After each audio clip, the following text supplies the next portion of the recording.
Información precisa, completa, veraz, objetiva e independiente. Directo a tu pantalla. Voz de América en RCR 750.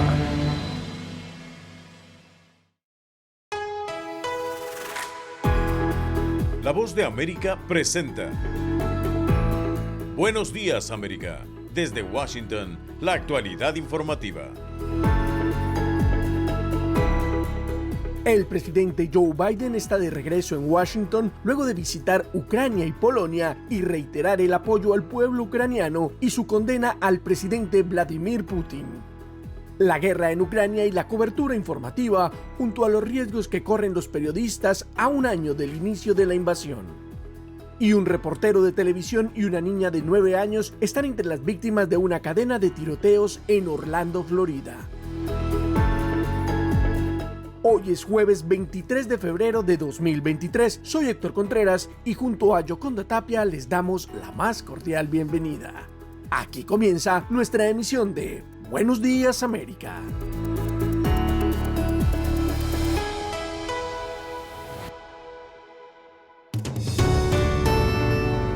La guerra en Ucrania, un año después. Una presentación de La Voz de América y su programa Buenos Días, América.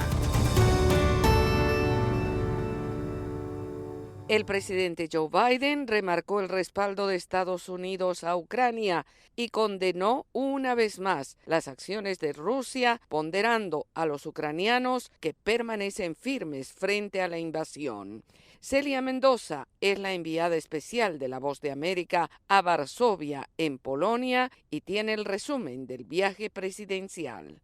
El presidente de los Estados Unidos, Joe Biden, concluyó su visita a Polonia. Sin embargo, tuvo la oportunidad de encontrarse durante su último día en Varsovia con los miembros del grupo conocido como Bucarest 9. Son las naciones del flanco oriental de la OTAN quienes llegaron a varios acuerdos. El primero es que se empezará a hacer una colaboración conjunta y que cada uno de ellos estará más involucrado en la defensa del otro, en línea con el artículo 5 de la alianza. Mientras tanto, todas estas naciones también pidieron que haya más presencia de los miembros de las Fuerzas Armadas de la OTAN en la región y asimismo condenaron unánimemente las acciones de agresión de Rusia. El presidente de los Estados Unidos dijo que se defendería cada pulgada de territorio de la OTAN. Asimismo, estarán trabajando para seguir apoyando a Ucrania, mientras el secretario general de esta organización, el señor Stoltenberg, dijo que se tendrían que preparar para lo que sería una larga guerra, después de dar a conocer que esta es la intención de mantener de esta forma el conflicto por parte de Vladimir Putin, que durante varios años ha criticado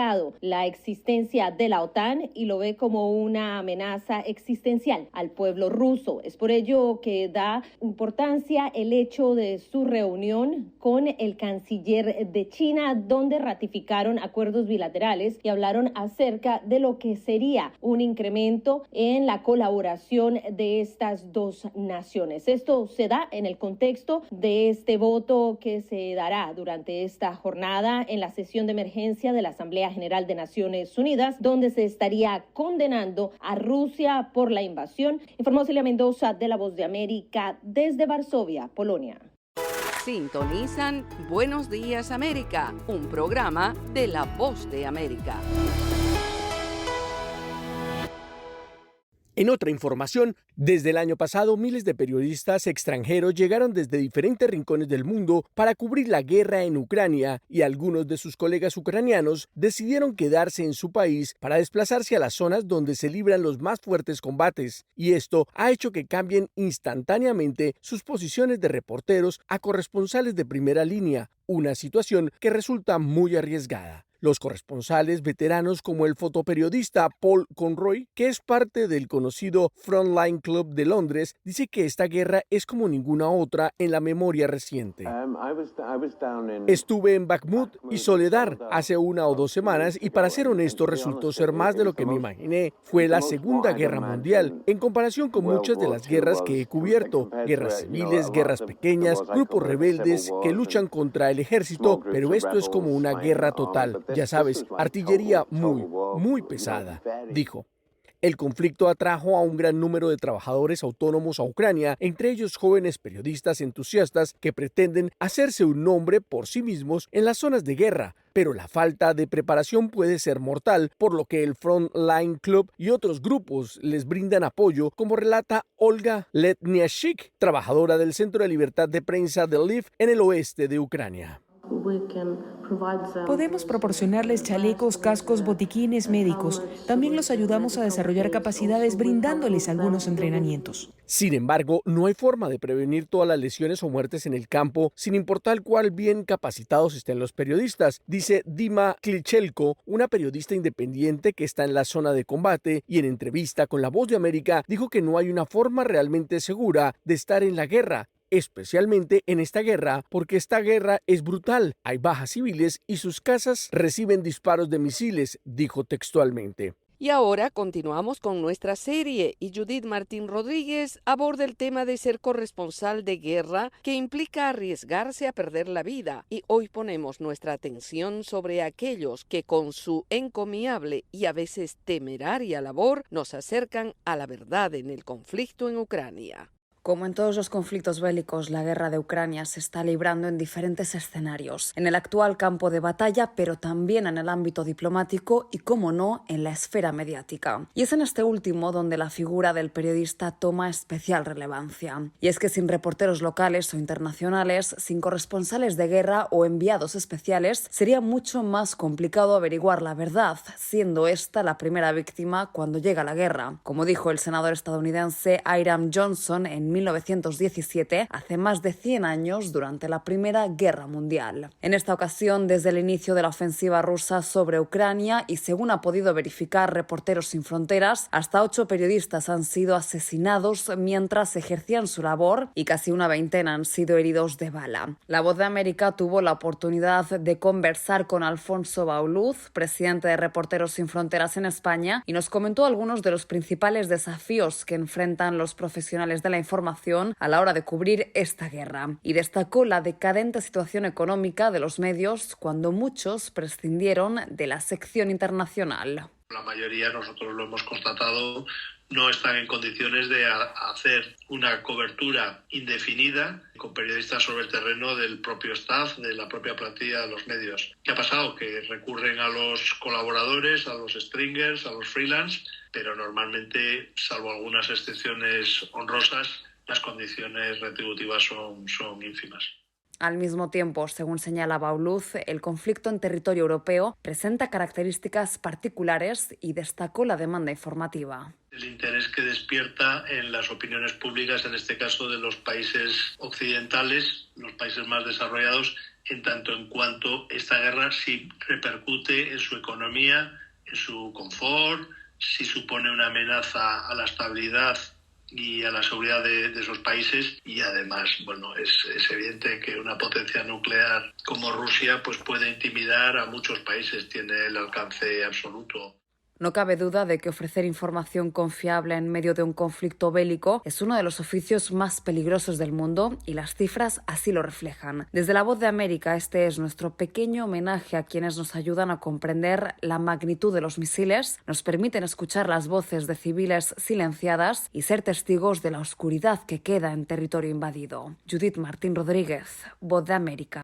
Los invitamos mañana a la tercera y última entrega de esta serie. De un tiroteo en Orlando, Florida, luego de que un individuo identificado por las autoridades como Kid Kevin Moses, de 19 años de edad, disparó en contra de un periodista y su camarógrafo, para luego, en una casa del vecindario, disparar contra una madre y su hija. El alguacil del condado de Orange, John Mina, informó que detuvieron a Moses, quien sería el responsable de ambos tiroteos en el vecindario del área de Orlando y de otro incidente anterior, y aseguró que ni una madre ni una niña de 9 años y ciertamente ningún profesional de las noticias debería convertirse en víctima de la violencia armada.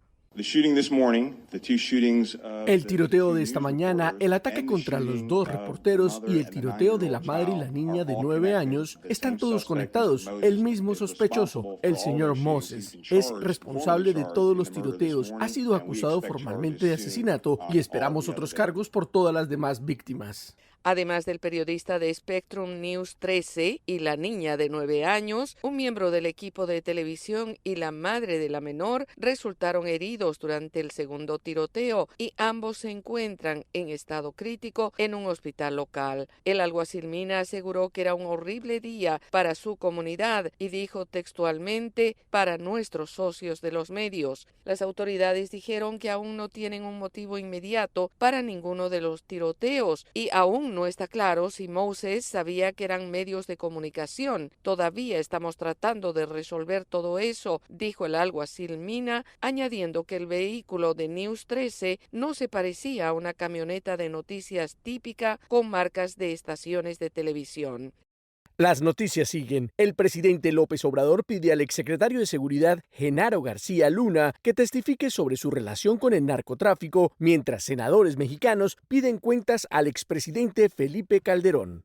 Sara Pablo tiene el reporte. Una vez que Genaro García Luna fue declarado culpable de tener vínculos con el Cártel del Pacífico y varios cargos de narcotráfico durante el juicio en Nueva York, el presidente Andrés Manuel López Obrador recomendó al exsecretario de Seguridad que declare como testigo y dé a conocer si recibía órdenes o informaba de sus actividades ilícitas a los expresidentes Vicente Fox y Felipe Calderón, ya que fue funcionario en ambos gobiernos. Además, también queda pendiente por saber el tipo de relaciones con autoridades y agencias de Estados Unidos, pues no puede ser que tampoco estuvieran enterados. Es probable que si puede contribuir entregando información que ayude a seguir combatiendo el narcotráfico y sobre todo la asociación delictuosa entre autoridades y delincuentes, sería muy bueno. López Obrador consideró que en su carta el expresidente Calderón se va por la tangente y no da una explicación clara de por qué mantuvo en su cargo durante todo el sexenio a García Luna, cuando había un cártel delincuencial al interior del gobierno. Calderón señala que ha sido el presidente que más ha actuado contra el crimen organizado. Sin embargo, López Obrador calificó el texto como una apología a la violencia de Estado que se dio durante su sexenio. Es realmente lamentable el que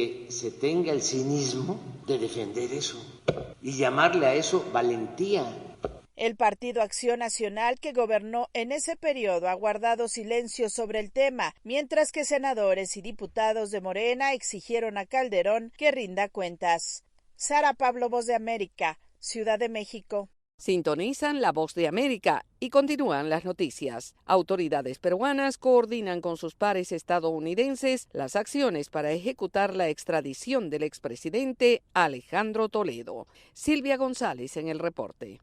La Cancillería del Perú saludó la decisión de Estados Unidos de acceder a la extradición del expresidente Alejandro Toledo, investigado por los delitos de colusión y lavado de activos. Recordemos que el exmandatario es investigado por la justicia peruana por el presunto cobro de un soborno de $35 millones de la empresa Odebrecht para favorecerlos en la licitación de la carretera interoceánica. A través de medios oficiales, el fiscal superior Rafael Vela, coordinador del equipo especial Lava Jato, habló sobre el significado de este proceso. Significa que el tema de administración de justicia del Perú ha actuado escrupulosamente en el caso del señor Toledo, ha aportado la evidencia necesaria para que se entregue al señor Toledo, de tal manera que es una certificación del respeto por los derechos individuales del señor Toledo, pero también por la eficiencia del trabajo con el que se ha realizado. Asimismo, el fiscal Rafael Vela señaló que sería cuestión de días que el expresidente Alejandro Toledo sea entregado a la justicia peruana.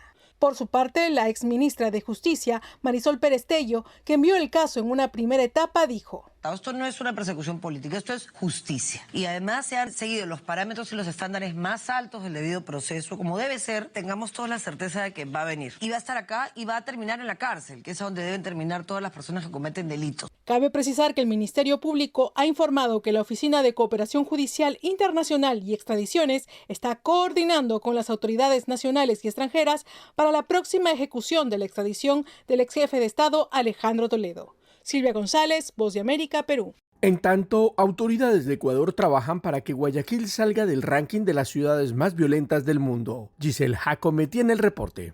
Guayaquil, ciudad ubicada en la costa de Ecuador y la segunda con mayor población del país, con más de 3 millones de habitantes, es una de las ciudades más violentas del mundo. En 2022 registró 1.537 asesinatos, con una tasa de homicidios de 48 por cada 100.000 habitantes. Y en lo que va de 2023, la cifra bordea 200 muertes. Se advierte que seguirá aumentando. Mujeres, niños y adolescentes se encuentran entre las víctimas fatales, mientras las edades de los hombres asesinados están entre los 20 y 45 años. El gobernador del Guayas, Francisco Tabaqui, menciona que ha pedido apoyo del gobierno con el envío de policías. Pero están por graduarse aproximadamente 10.000 policías. Le hemos pedido al gobierno, al presidente de la República y al ministro del Interior que 5.000 vengan para la provincia del Guayas. El informe publicado por el Consejo Ciudadano para la Seguridad Pública y la Justicia Penal de México ha puesto a Guayaquil en el número 24 en el ranking de violencia. En 2021, Guayaquil estaba en el 50. Y esto pone en apuros a las autoridades. El gobernador Francisco Tabaqui destaca. Queremos salir de este ranking. No es fácil, pero estamos trabajando de manera eficiente y sin descanso. Para el gobierno, la forma de terminar con la violencia es declarándole la guerra a las bandas narcodelictivas que la provocan y advierte que las organizaciones sociales deben trabajar en la prevención con el aumento de empleo para que disminuya la brecha económica entre los que tienen más y los más necesitados. Giselle Jacome, Voz de América, Quito. Y en medio de la apatía que la población venezolana ha manifestado hacia la política, persiste la incertidumbre sobre los próximos procesos electorales. Carolina Alcalde tiene los detalles. Como en los últimos años, se espera que la actividad política marque los próximos meses en Venezuela. La oposición anunció que el 22 de octubre celebrará elecciones primarias para elegir al contrincante del candidato de gobierno en las elecciones presidenciales previstas para 2024. Pero aún quedan varios retos por resolver, entre ellos si el proceso contará con apoyo técnico del Consejo Nacional Electoral, como expone a La Voz de América el consultor político Osvaldo Ramírez. El segundo elemento es el voto del venezolano en el exterior. Muy lamentablemente hay fuerzas que están apuntando a que este voto es irrealizable, lo que esto va a generar cierto descontento, esa continuidad del apartheid político del venezolano en el exterior en relación con la participación electoral para su país, y así como otros elementos ligados a las inhabilitaciones políticas, tema que pasa por una negociación en México o en cualquier lugar que sea país anfitrión. Aunque para muchos actores de la sociedad civil las primarias se traducen en una oportunidad de cohesión, hay quienes consideran que la evidente fragmentación que existe en la dirigencia opositora podría agudizarse, remarca la analista política Indira Urbaneja. Que la primaria no garantiza la unidad opositora, garantiza la escogencia de un candidato o candidata, pero no garantiza ese proceso de mea culpa y de reconciliación que tiene que darse a lo interno de la oposición para que pueda avanzar como una fuerza unificada frente al chavismo. A juicio de Benigno Alarcón, director del Centro de Estudios Políticos y de Gobierno de la Universidad Católica Andrés Bello, también existe el escenario de que puedan llevarse a cabo diversas acciones, entre ellas judiciales, que pudieran impedir las primarias. Aunque no brindó detalles, el parlamentario chavista Diosdado Cabello advirtió la semana pasada que la oposición no llevará a cabo el proceso de primarias. Carolina Alcalde, Voz de América, Caracas. Y ahora, en Buenos Días América, nos vamos a la sala de redacción de La Voz de América.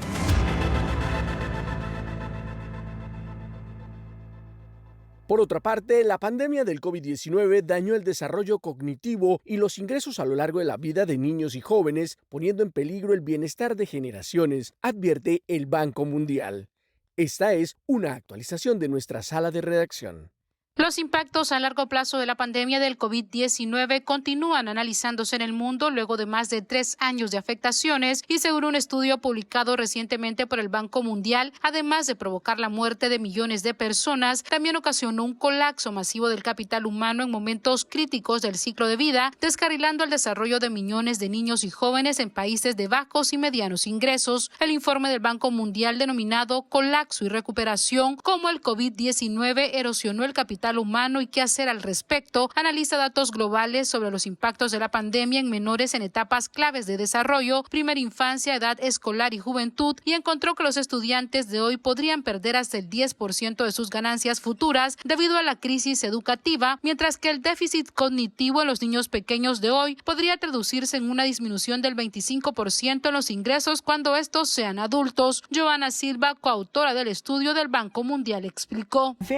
Los niños muy pequeños no recibieron las vacunas esenciales y dejaron de ir al preescolar. También hubo estrés sin precedentes en las familias. Las disminuciones observadas en el desarrollo cognitivo y socioemocional son alarmantes. Además, asestó un duro golpe al empleo juvenil. Los datos revelan que 40 millones de personas que habrían tenido un trabajo en ausencia de la pandemia no lo tenían a fines de 2021, lo que empeoró las tendencias de desempleo juvenil. El COVID-19 provocó caídas dramáticas en el empleo y una peor transición para los jóvenes en el mercado laboral. Si no se adoptan medidas urgentes, la pandemia también amenaza con profundizar la pobreza y la desigualdad. Sala de redacción, Voz de América. Momento deportivo en la Voz de América. Les informa Henry Llanos. En el fútbol femenino, Alex Morgan y Mallory Swanson marcaron sendos goles por Estados Unidos, que derrotó a Brasil 2-1 el miércoles para ganar la Copa She Believes de fútbol femenino por cuarto año consecutivo. Japón, que ha goleado 3-0 a Canadá en el primer partido de la jornada en el estadio Toyota, fue segundo en el torneo de 4 equipos que se jugó en formato todos contra todos. Las 4 selecciones participarán durante el verano en la Copa del Mundo en Australia y Nueva Zelanda. El gol de Morgan llegó mediante un tiro combinado y combado fuera del alcance de la portera Lorena. Morgan suma 5 goles en partidos de por vida en este torneo. Fue su 14º tanto desde que nació su hija en 2020, con lo que impuso un récord con la selección estadounidense al lograr la mayor cantidad de goles para una madre de familia que juega al fútbol profesional. Y el receso por el Juego de Estrellas en el baloncesto de la NBA termina hoy y ya comienzan los playoffs o las semifinales. No es el inicio de una nueva temporada, aseguró en Miami Tyler Hero, pero creo que ahora es cuando los muchachos elevan su nivel de juego. Boston, Milwaukee, Filadelfia, Denver, Cleveland y Memphis muy probablemente seguirán adelante y deberían hacer ya sus planes para los playoffs. Houston, Charlotte, San Antonio y Detroit pueden comenzar a planear sus vacaciones en abril. Ello deja 20 equipos con 10 lugares disponibles en postemporada. Sacramento está en posición de terminar con la sequía más larga en la historia del baloncesto de la NBA. 16 años y contando, y Cleveland va camino a los playoffs sin que LeBron James esté en sus filas por primera vez desde 1998. Henry Llanos, Voz de América, Washington. En el Festival de Cine de Berlín, el director Steven Spielberg recibió un premio a la trayectoria y dijo que la perspectiva de hacer nuevas películas lo continuó emocionando a los 76 años.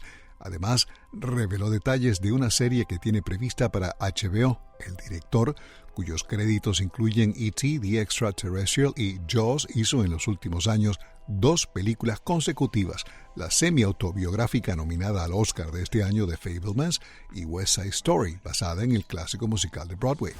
Spielberg, quien afirma que le encanta trabajar y que necesita trabajar, dijo en la Berlinale esta semana que está finalizando un guión que su amigo Stanley Kubrick dejó sin terminar al momento de su fallecimiento en 1999. Se trata, indicó, de una producción para HBO basada en el guión original de Napoleón, de Kubrick, una serie limitada de 7 partes. Por cierto que la última película que hizo Stanley Kubrick fue Eyes Wide Shut, protagonizada por Tom Cruise y Nicole Kidman. Spielberg dijo que la pandemia lo hizo reflexionar sobre su vida y que esa fue parte de la motivación que lo llevó a realizar The Fabelmans. Un portavoz de los Rolling Stones dijo esta semana que la banda de rock liderada por Mick Jagger sumó fuerzas con Paul McCartney para grabar una canción juntos para el próximo nuevo álbum de la agrupación británica. La publicación Variety informa que el ex-Beatle grabó varias secciones para un próximo proyecto de los Rolling Stones dirigido por el productor Andrew Watt. Variety agrega que las sesiones de grabación se realizaron recientemente en la ciudad de Los Ángeles y que Ringo Starr también está programado para tocar en el álbum, el cual aún no ha sido anunciado. En un mensaje de video publicado en las redes sociales el mes pasado, el guitarrista de los Rolling Stones, Keith Richards, dijo que próximamente habría nueva música disponible. La rivalidad entre los Beatles y los Rolling Stones ha sido legendaria durante 6 décadas. Apenas hace 2 años, en 2021, Paul McCartney dijo que los Stones son una banda de versiones de blues y que la red de ellos, los Beatles, fue mucho más amplia en cuanto a cobertura musical se refiere. El 1 de marzo, la cantautora canadiense-estadounidense Joni Mitchell recibirá el premio Gershwin a la canción popular otorgado por la Biblioteca del Congreso estadounidense. Joni Mitchell es la tercera mujer en recibir el galardón luego de Carole King y Gloria Estefan y la tercera artista nacida fuera de Estados Unidos en ser homenajeada con el Gershwin luego de Paul McCartney y los Estefan. Las estaciones televisivas de PBS transmitirán el concierto el viernes 31 de marzo a las 9 p.m. Y es todo por el momento. Desde los estudios de La Voz de América, aquí en Washington, se despide Alejandro Escalona. Será hasta mañana. Was all wrong, and I knew that he thought I was crazy, but I'm not, don't know. My analyst told me that I was right out of my head. He said I need treatment, but I'm not that easily. Y así llegamos al final de Buenos Días América. Soy Yoconda Tapia y les agradezco el privilegio de la sintonía. Soy Héctor Contreras y les invito a conectarse con nuestra página web vozdeamerica.com o seguirnos en Twitter en @vozdeamerica. Hasta nuestra próxima emisión. Radio Caracas Radio presentó Voz de América.